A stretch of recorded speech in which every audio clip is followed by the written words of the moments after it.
오늘 사건은 뿌리 깊은 원한, 끊임없는 복수, 상상할 수 없는 살인 사건입니다. 자신의 과거에 고통받고 지역사회로부터 배척당했던 남자가 잔혹한 폭력 행위로 8명의 목숨을 앗아갔습니다.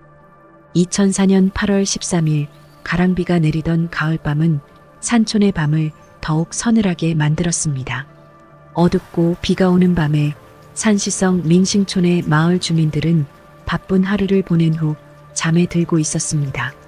마을 주민 왕원샤와 그녀의 딸이 잠들지 얼마 지나지 않아 희미한 도움을 청하는 소리가 들려왔습니다. 왕원샤의 딸은 몰래 나가서 슬쩍 들여다보았는데 어두운 불빛 아래 키가 큰 검은 그림자가 번쩍이는 것을 보았습니다. 그녀는 겁이 나서 어머니를 부르며 안뜰로 나가서 확인했습니다. 그녀는 양릉위안의 집이 어두운 것을 보았습니다. 불길한 예감이 어머니와 딸의 마음을 스쳤고 그들은 서둘러 양릉층의 집으로 가서 말했습니다.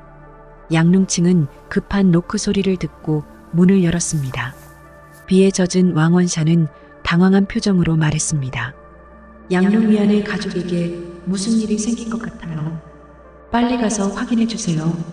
양릉층은 재빨리 손전등을 들고 양릉위안의 집으로 향했습니다. 문이 열려 있었습니다.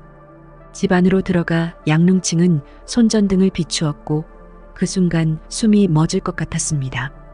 그의 머리카락이 곤두섰습니다. 방 안에는 몇 구의 시체가 누워 있었습니다. 양릉층은 흐릿한 시신들을 보고 놀라며 급히 경찰서에 전화를 걸었습니다. 경찰들은 현장으로 급히 출동했습니다. 확인한 결과 피로 물든 방에 누워있는 사람들은 양릉위안과 그의 두 아이들이었습니다. 마을 사람은 양릉위안의 형에게 알려주려고 그의 집으로 갔습니다. 양릉원의 집 마당은 어두웠습니다. 모두가 여러 번 불렀지만 집안에서는 아무런 응답이 없었습니다. 그들은 문을 두드렸으나 문이 반쯤 열려 있었습니다. 그들이 들어가자마자 진한 피 냄새가 코를 찔렀고 눈앞의 광경은 똑같이 참혹했습니다. 방 안에는 5구의 시체가 누워 있었고 그중 한 여성의 시체는 머리가 없었습니다. 경찰들은 사건이 심각하다는 것을 느끼고 즉시 공안국에 보고했습니다. 광란의 살인자는 하룻밤 사이에 2차례의 학살을 저지르며 8명을 살해했습니다. 현장 조사에서 수집된 증거를 바탕으로 수사팀은 이 사건이 반드시 원한에 의한 것이라고 분석했습니다. 두 가문의 재산은 전혀 없어지지 않았고 피해 여성도 성폭행 흔적이 없었기 때문입니다. 살인자는 분명 성폭행이나 강도 사건이 아니었습니다. 그렇다면 이 두 가문이 누구에게 원한을 사서 이런 참사를 겪게 되었을까요? 조사와 인터뷰를 통해 3명의 용의자가 등장했습니다. 첫 번째 사람은 양릉원의 이웃이자 석공인 지안쇠량이었습니다. 지안쇠량은 가난한 집안 출신이었지만 성격이 폭력적이고 정직한 사람은 아니었습니다. 1999년에 그는 강간죄로 5년형을 선고받았고 교도소에서 모범수로 1년형이 감형되어 2003년에 출소했습니다. 그가 4년 전 강간했던 사람은 살인사건에서 머리가 없던 여성이며 양릉원의 아내 위샤오진이었습니다.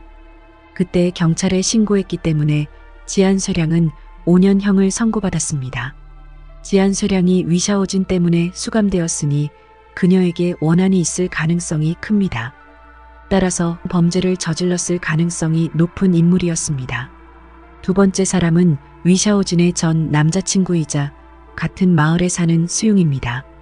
수용은 위샤오진이 양릉원과 결혼하기 전 여러 해 동안 그녀와 교제했으며 위샤오진은 심지어 그의 아이를 낙태하기도 했습니다. 그러나 양릉원의 집안이 부유했기 때문에 위샤오진은 양릉원과 결혼을 했습니다. 이 때문에 수용은 항상 양씨 가문의 원한을 품고 있었으며 마을 사람들에게 언젠가는 위샤오진을 죽이겠다고 말한 적도 있었습니다. 경찰이 그를 찾아냈을 때 그는 분명히 그런 말을 한 적이 있다고 자백했지만 그것은 위샤오진과 헤어진 직후 화가 나서 한 말이라고 했습니다.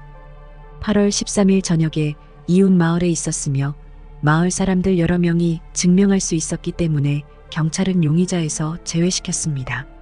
세 번째 사람은 양롱위안의 전 아내의 오빠인 황마오입니다.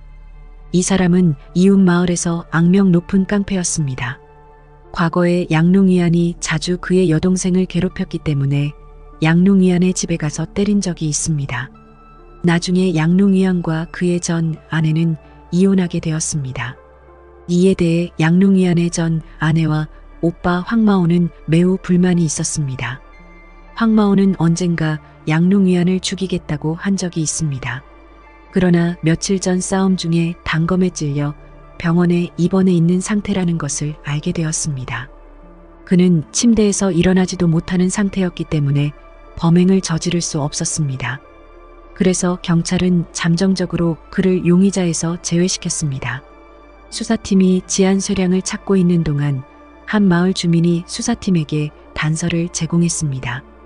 주민의 기억에 따르면 사건이 발생한 그날 밤 양씨 집으로 가는 의심스러운 남자를 보았다고 합니다. 그날 밤 비가 왔고 시간이 매우 늦었기 때문에 마을에는 거의 사람이 없었습니다. 이 시간에 외출한 사람은 드물었기 때문에 주민은 그 남자에 대한 깊은 인상을 가지고 있었습니다. 비록 거리가 멀어서 의심스러운 남자의 얼굴을 분명히 볼 수는 없었지만 남자의 옷이 지안쇠량이 입었던 옷과 매우 비슷하다고 말했습니다. 경찰은 지안쇠량의 집에서 조사를 했습니다. 경찰은 지안쇠량의 아들로부터 집에서 장작을 패던 도끼가 사라졌다는 사실을 알게 되었습니다. 살인 무기가 바로 그 도끼였다는 점을 유념해야 합니다. 모든 단서를 종합해 본 결과 수사팀은 지안쇠량이 6가지 의심을 받고 있음을 발견했습니다. 지안쇠량은 강간 사건으로 위샤오진과 깊은 원한을 가지고 있었으며 범행 동기가 있었습니다. 위샤오진의 머리가 잘려서 버려졌고 가장 잔혹하고 복수심에 찬 것으로 목표는 뚜렷했습니다. 또한 범행 후 지안쇠량의 행방이 묘연했습니다. 목격자들이 제공한 범인의 스타일과 색상이 지안쇠량과 일치했습니다. 지안쇠량의 집에서 도끼가 사라졌으며 사건 당일 8시에 저녁을 먹었지만 식사 후 연락이 두절된 상태입니다. 모든 것을 종합했을 때 지안쇠량이 범죄 가능성이 높다고 볼 수 있습니다. 수사팀은 다양한 분석과 범죄 현장의 흔적을 통해 용의자는 지안쇠량이며 철저히 계획된 살인 사건으로 보았습니다. 지안쇠량은 1969년생으로 별명은 큰 남자입니다. 지안쇠량이 위샤오진을 강간한 사건은 2가지 버전이 전해지고 있습니다. 첫 번째 버전은 1999년 9월 16일 위샤오진의 남편 양릉원은 출근을 하고 위샤오진은 TV를 보고 있었습니다. 지안쇠량은 TV 신호가 좋지 않다며 위샤오진의 집에 찾아왔습니다. 그러나 지안쇠량은 TV에 전혀 신경 쓰지 않았고 대신 위샤오진의 허리를 감싸 안고 성관계를 시도했습니다. 위샤오진이 거부하자 지안쇠량은 포기하지 않고 그녀를 강간했습니다. 남편 양릉원이 이 사실을 알게 된 후 마을에서 돌아와 지안쇠량과 결판을 내려고 했습니다. 그러나 지안쇠량은 자신의 키와 힘을 믿고 사과하기는커녕 오히려 양릉원을 때렸습니다. 다음 날 아내 위샤오진은 지안쇠량을 경찰에 고발했습니다. 결국 지안쇠량은 강간죄로 5년형을 선고받았습니다. 두 번째 버전은 지안쇠량의 주장에 따르면 그는 위샤오진을 강간하지 않았습니다. 그와 위샤오진은 오랫동안 불륜관계였고 여러 차례 성관계를 가졌다고 주장했습니다. 위샤오진은 결혼 전부터 남자관계가 복잡했으며 지안쇠량과 연인 사이로 성관계를 하는 사이였다고 주장합니다. 위샤오진은 돈이 많은 양릉원에게 시집을 가게 되어 불륜 사이가 되었다는 것입니다. 마지막 성관계 후 위샤오진은 강간으로 고발했으며 이는 지안쇠량이 이해할 수 없는 일이었습니다. 남편 양릉원이 아내 위샤오진이 불륜녀라며 이혼을 하려고 하자 돈이 많은 남편과 이혼을 피하려고 강간으로 신고를 한 것입니다. 지안쇠량은 위샤오진 때문에 감옥에 갔던 것이며 강간이 아니고 불륜 관계가 맞다는 것입니다. 지안쇠량은 항소를 못한 것은 혼자서 불륜을 증명할 수 없었습니다. 마을 몇 사람이 두 사람의 불륜을 알고 있었으나 누구 하나 증언을 하지 않았습니다. 그러나 진실이 무엇이든 지안쇠량은 4년 동안 감옥에서 지내며 그의 인생이 완전히 바뀌었습니다. 따라서 지안쇠량은 항상 자신이 억울하다고 외부에 주장하며 모든 것을 양씨 가문과 위샤오진의 탓으로 돌렸습니다. 이제 사건의 전말이 명확해지고 주요 용의자 지안쇠량의 행방이 묘연한 상황에서 수사팀의 최우선 과제는 지안쇠량을 체포하는 것입니다.